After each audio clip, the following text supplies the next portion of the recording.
Welcome into this edition of the Kansas City Chiefs Report. Tyler Schultz, your fearless leader, here with you. Thanks for joining us as we get set for the start of the 2025 campaign with the offseason programs wrapping up. Let's give you an updated 53-man roster projection. Who will make the final roster for your Kansas City Chiefs before the season begins? We will go over everything you need to know coming up in just a bit. Before we do, folks, I want to hear from all the real ones. The real Kansas City Chiefs fans, can y'all stand up loud and clear? If you are a diehard Kansas City Chiefs fan, a real member of the kingdom, I need you to spam KC in the chat if you're ready for Chiefs football. Let's get at least 300 KCs in the chat. Let them know. Let them know that we're ready to roll and we're going to get back to the Super Bowl and do it all again. Spam KC and we'll get started with today's show. All right, 53-man roster projection time. We will go over what we think this roster is going to look like as of right now. And let me kind of set the scene before we go into the specifics of all this here. Let me make one thing very clear. We are not going to put players on this 53-man roster that are not currently on the 90-man roster, all right? We're not projecting trades or any signings. We're going to go with as is and eliminate players from there. So with that said, let's begin with the quarterback position. And Patrick Mahomes makes the 53-man roster for the Kansas City Chiefs. QB1 will make his triumphant return, and I have high hopes and expectations for Patrick Mahomes in 2025 that he can get back to MVP form. Then Gardner Minshew should be your QB2. I would be surprised if the Chiefs carry more than two quarterbacks on the roster, but I think Minshew Mania is going to be a very good fit to be that backup behind Patrick Mahomes there. The running back room, this is very competitive, folks, when it comes to this running back position. And I think all in all, we're looking at four guys. Isaiah Pacheco, I think, is going to have a bounce-back season in 2025. He's put on some weight. He's fully healthy now, and the offensive line has improved. I think Pacheco is going to be really good. Kareem Hunt makes his return as well. I think he's going to be your number two back, primarily used in short yardage situations. And I think that Kareem Hunt will be a good fit as well, and what could be one of his final seasons, if not his very last season in the NFL. We'll go with the rookie, Brashard Smith, to also make the 53-man roster.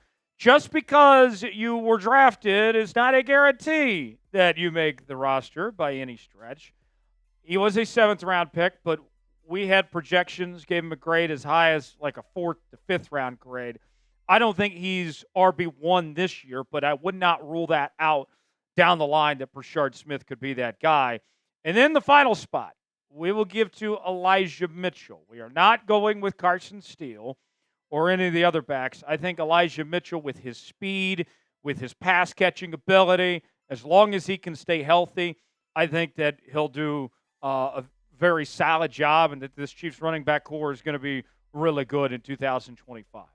Let's go to the receiver room, and we have a big change compared to the very last time we gave you a 53-man roster projection. Xavier Worthy makes the roster, of course. I think Xavier Worthy is going to build upon that strong second half of the season he had last year. Rashee Rice is already fully healthy and good to go. I was a big fan of what Rashee Rice was doing there at the beginning of last season prior to the injury. I think he's going to have a fantastic season. Hollywood Brown is fully ready to go after kind of a disappointing 2024 when he was mostly banged up, and then when he returned to the football field, he didn't do a whole lot. I think he'll be one of the best number 3 receivers in the league. Juju Smith-Schuster, I have some doubts about how much we'll actually get out of Juju. Realistically, I think you're hoping that he has a few games here and there that he stands out and does a really good job. Jalen Royals, the rookie out of Utah State, I think he's going to be fantastic. It might be a work in progress for him. His role, I'm very curious what it's going to be because he has experience both outside and in the slot. And before we show you the final name, any guesses out there, folks? Will it be Nikko? Will it be Tyquan Thornton? Does Skyy Moore live to see another day? Who is it? Text reveal in 3, 2, 1. Final spot goes to Tyquan Thornton. as of right now. Now, this is not a knock on Nikko at all. I do like Nikko, but Tyquan Thornton was all the talk in the offseason program at OTAs. And Andy Reid spoke very highly of him. And the thing that Nikko has going for him is what he can do on special teams. Well, they're already talking about using Tyquan Thornton on special teams too. So I think the most important thing is that you go with either Thornton or Nikko. As long as it's not Skyy Moore, I'm happy. But I think Tyquan Thornton has the slight edge at the moment to get that spot, but we'll see how it plays out. Now, do you disagree with me? Will Nikko make the 53-man roster instead of Tyquan Thornton? Predict it for me in the comment section. Type Y for yes, in for no. Weigh in and let us know what you think. The tight end room for Kansas City. We do have a surprise that we'll get to in a moment. It is not Travis Kelce making the 53-man roster. Travis Kelce, I think, is going to have a bounce-back season, although I don't think he'll be the number one option in this receiving game anymore. Noah Gray had a breakout year in 2024 and was a starter for most of the season last year in that two tight end set. I think that Noah Gray is going to be fantastic. Jared Wiley, I'm expecting big things of. Coming off the ACL injury, he drew comparisons to Travis Kelce in the pre-draft process. I think that Jared Wiley has a lot of potential, and I would even argue that he has a higher ceiling than Noah Gray. The fourth tight end, we're going with the UDFA. Jake Briningstool out of Clemson makes the 53-man roster. He's been making some noise this offseason at rookie minicamp and OTAs and all of that.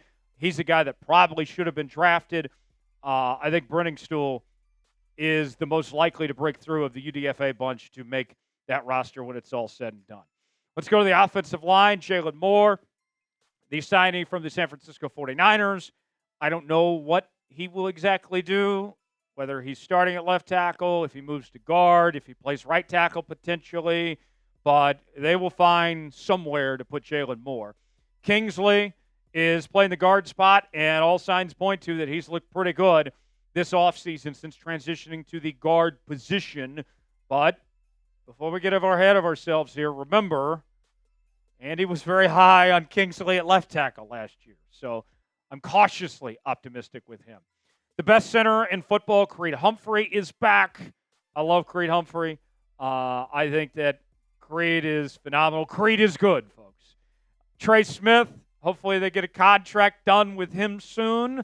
He'll also be back at the offensive guard spot. And then Juwan Taylor, of course, is there as well. Now, who are the other spots? I think in total, Kansas City goes with 9 offensive linemen. Josh Simmons, the first-round pick out of Ohio State, who has the inside track to be the starting left tackle as of right now, and he is close to fully healthy already. Mike Caliendo, doesn't seem like that he's going to start, but I think that he's a very high-quality backup there at the offensive guard position, whether it could be filling in for Kingsley or Moore, or if he has to step in for Trey Smith. Caliendo showed, for the most part, last year outside of the Super Bowl, he can get the job done. Wanya Morris, I think, is also back as well as your backup kind of swing tackle potentially. And then we'll go with Hunter, the center, to fill out the rest of the offensive line to back up Creed Humphrey there. So that is your offense. We'll go to the defense here in a moment. But first, how would you grade the Chiefs 53-man roster? A, B, C, D, or F? Weigh in the comment section and tell me what you think of this group. Folks, want to make sure you subscribe to the Kansas City Chiefs Report as we're bringing you our daily news and rumors, live shows. We also have breaking news, Q&A mailbags. It's all in one place. If you are a diehard Chiefs fan, you've come to the right place, folks. Subscribe now for free, youtube.com/ChiefsTV. Lock us in. Stay up to date with everything happening throughout the entire offseason. youtube.com/ChiefsTV. Let's get 20 subs off today's video. Let's go to the defensive tackles now. We'll go Chris Jones, of course. I think Chris Jones, as he gets older, we start to see his role get slightly reduced. That way they most importantly keep him healthy and keep him on the football field. Omar Norman-Lott, one of the things that's been interesting with him, he was a rotational piece at Tennessee. He did not play every down. But Spags has not seemed too concerned about that, and they like what they've seen. Jerry Tillery, who they brought over from Minnesota. He's already made a home here in Kansas City. He's excited to be here. Mike Pennell also returns. And then we'll go Marlin as well to be that final defensive tackle, 5 in total for Kansas City. The defensive ends, George Karlaftis is back. The Chiefs picked up his fifth-year option. I think that George Karlaftis is going to have his best season yet, and I expect him to be around for a very long time. Mike Dana also making his return. The rookie Ashton Gelati is going to be in the mix. I'm very curious how much he potentially plays, if he can compete for playing time right away, or if he's going to be a work in progress. I really like Charles Omenihu. He's coming in with a bit of a chip on his shoulder. He hit free agency. He was expecting more interest than what he got, but he returns on a one-year deal. And then King Felix. It's put up or shut up time for him. I mean, former first-round pick. We've been waiting. And the Chiefs are going to have to make a decision on his future pretty soon. He needs to really step up in some way, shape, or form. The linebackers for Kansas City. Nick Bolton is back on a new contract. I love me some Nick Bolton. I think he's going to have another great season. Would like to see him improve a bit when it comes to pass coverage. Leo Chenal is also back into the mix. I think he's one of the most underrated linebackers in the league. Same can be said for Drew Tranquill as well. I am a big fan of the day 3 selection of Jeffrey Bassa out of Oregon. And the thing with him, where I think he's going to help out, he's a very good coverage linebacker. So he can help out Nick Bolton potentially in those third down situations. And I also have Cam Jones making the roster as well. One name that we'll also mention, I don't have him on the 53-man roster because I believe he'll start the season on the PUP list, is linebacker Jack Cochran. I think that with the injury that he will probably not be available when the season begins, but he'll still stick around. Who is a player that is on the chopping block, that is a name that the Kansas City Chiefs should cut? Weigh in and let us know in the comments section who you believe that is, whether it's somebody we've talked about or somebody we haven't talked about today. Chime in and let us know. Corner room for Kansas City. Trent McDuffie's back. I expect him to move to the nickelback position coming off the All-Pro appearances. He's been so good, and his best football should still be in front of him. Jalen Watson, I know that there's some trade rumblings potentially about him, but as long as he's there, he's not going anywhere. They're not going to straight up cut him by any stretch of the imagination. Christian Fulton will be back after signing from the Chargers. He's expected to be one of the starting outside corners for Kansas City.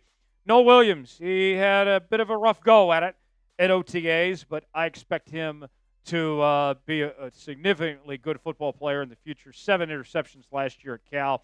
Joshua Williams also returns, as does Shamari Connor. I don't know what Connor's role is going to be, whether it's nickel or corner. Spags has basically said that they're going to put him wherever they need him, wherever they find him useful, and I'm not too worried about that there. The safety position, Jaden Hicks, I think, is going to be fantastic. Led this team in interceptions last year. His second season in the NFL, the former 4th-round pick out of Washington State. I think he's going to be an improvement from Justin Reid. Brian Cook also back in the mix, and Deion Bush, and then Mike Edwards also in the safety room for Kansas City as well. Mike Edwards making his return after playing for the Chiefs just a few years ago. So before we get to the special teams unit and wrap things up, who is your favorite player on the Chiefs roster? If you had to give me one name, who is it and why? No wrong answers here. Just tell me who your favorite player is. Special teams, America's kicker, Harrison Butker, makes his return, the most accurate kicker in the NFL. Matt Araiza also back, a.k.a. the punt god. And then one of my personal favorites, James Winchester, who is now the highest paid long snapper in the NFL, is also back in Kansas City as well. So there you have it. That is a look at our full 53-man roster projection. Thanks for joining us here on this edition of the Kansas City Chiefs Report. You made it to the end of today's video. You already know what to do. Spam Real One in the comments. I'm Tyler Jones. Thanks for joining us. We'll see you next time.